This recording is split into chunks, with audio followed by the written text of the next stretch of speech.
Hey everybody, it's Neil, and check out what I have here.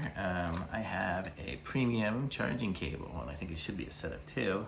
I don't know, let's check this thing out and see what it looks like here. It says data sync and high-speed charging. So this is what it comes with. Yep, there's two. So it comes with two of the plugs, and it's got the little USB-C ports, and it comes with two wires that are USB-C to USB-C. I got this for my iPad.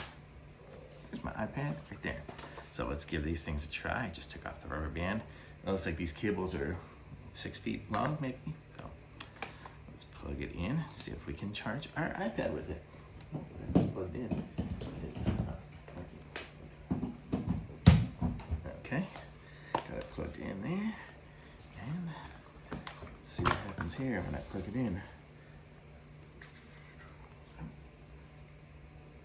Oh, there it is. Charging, 90% charged. It's already pretty charged, but it works, so it's good. Comes with a set of two of these. With the new iPhone 15 coming out, those are supposed to be USB-C, so now I'm prepared for that too, as well as being able to charge my iPad wherever I need. So thumbs up for me on these.